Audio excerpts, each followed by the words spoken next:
March 8, 2014, MH370 departs Kuala Lumpur with 239 on board. The official story claims a routine flight, sudden silence, and an unsolved tragedy lost at sea. But radar logs show the transponder was deliberately shut off, and satellite data proves the plane flew for hours on a secret route. Why did key governments withhold this evidence from families? What emerges is not just a mystery, but a case built on suppressed data, failed searches, and questions authorities still refuse to answer. This is where the trail of anomalies begins. At 0041, Malaysia Airlines Flight 370 lifted off from Kuala Lumpur International Airport, bound for Beijing. On board were 239 people, 227 passengers, and 12 crew. For the first 38 minutes, the flight followed its filed plan, climbing northeast through Malaysian airspace toward the South China Sea. The aircraft's systems transmitted routine data, including an ACARS message received at 0107.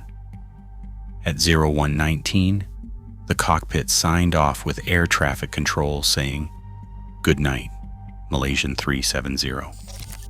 9 seconds after crossing waypoint Igari, the radar label vanished. Civilian radar lost the plane without warning. In that moment, all official tracking went silent. No distress call, no emergency code. Only a blank screen where a Boeing 707 should have been. Every fact in this window is documented: departure, passenger count, final voice, and the abrupt end of radar contact. What happened next would defy every expectation of a routine flight. At 1:21, MH370's transponder was switched off. Not a technical failure, but a deliberate act, one that made the aircraft invisible to civilian radar in an instant. Within seconds, the plane veered sharply left, executing a 180-degree turn that sent it back across the Malaysian peninsula, far from its intended path. For nearly an hour, military radar tracked the jet's ghostly outline as it skirted the edge of radar coverage, heading northwest, then south. No distress call, no explanation. Then the radar data faded, leaving only silence over the Indian Ocean. Yet the plane wasn't gone. Between 1:07 and 8:19, MH370's satellite system exchanged 7 automated handshakes with Inmarsat satellite, each one a digital ping, proof the aircraft was still powered and moving. Investigators used 2 technical clues: the burst timing offset, which measures distance from the satellite, and the burst frequency offset, which hints at speed and direction. Together, these silent signals traced a path deep into the southern Indian Ocean, far beyond the reach of any search team that night. The machine kept speaking, long after human voices had vanished. 6 days passed before Malaysian officials released the military radar track showing MH370's turn back across the peninsula. By then, search teams had combed the wrong ocean, guided by incomplete information. Internal defense memos later revealed the radar data was available the morning after the disappearance, but kept classified under national security. Press conferences in those first days featured confident statements that all relevant data have been handed to investigators, even as key records remained sealed. The full air traffic control recordings between Kuala Lumpur and Ho Chi Minh City were declared official secrets, with only partial transcripts released under mounting pressure. Families filed Freedom of Information requests for the complete audio, only to be denied on grounds of ongoing investigation. Passenger lists raised further doubts. 2 names matched stolen passports, fueling early hijack theories before authorities confirmed the travelers were Iranian asylum seekers. Meanwhile, rumors swirled about the captain's home flight simulator. Officials hinted at deleted files, but a forensic review found no evidence of a simulated southern route. Each withheld record, each conflicting statement, deepened the sense that vital answers were being kept just out of reach. Search vessels scoured the southern Indian Ocean for more than 2 years, guided by shifting coordinates and revised models. The operation covered 120,000 square kilometers of seabed, an area the size of Pennsylvania, and consumed more than $200 million. Each new theory forced search teams to redraw maps, relocate ships, and start again. Despite the scale, the ocean gave up almost nothing.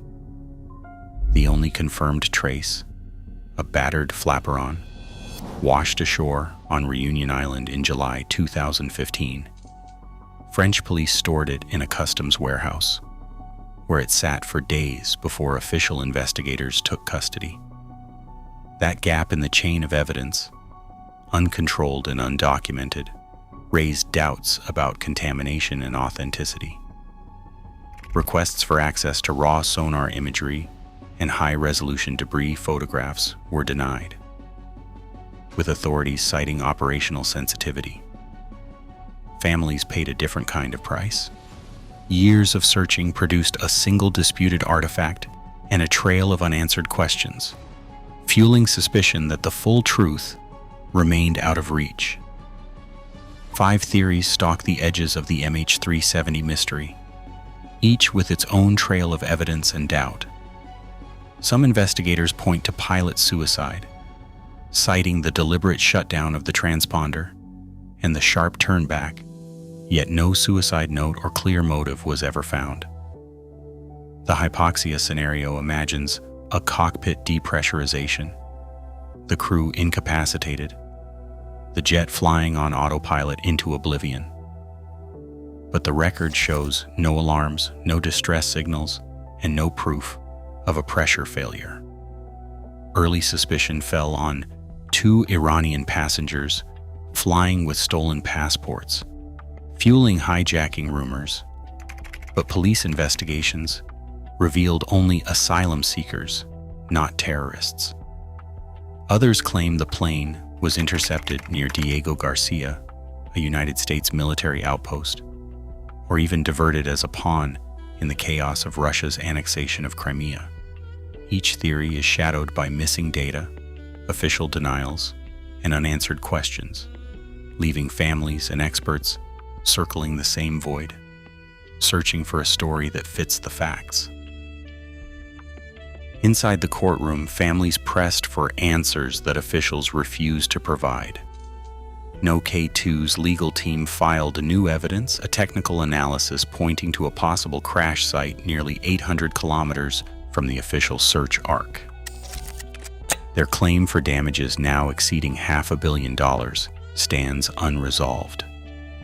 Every request for raw radar data, full air traffic recordings, or the captain's personal files has been denied or returned redacted.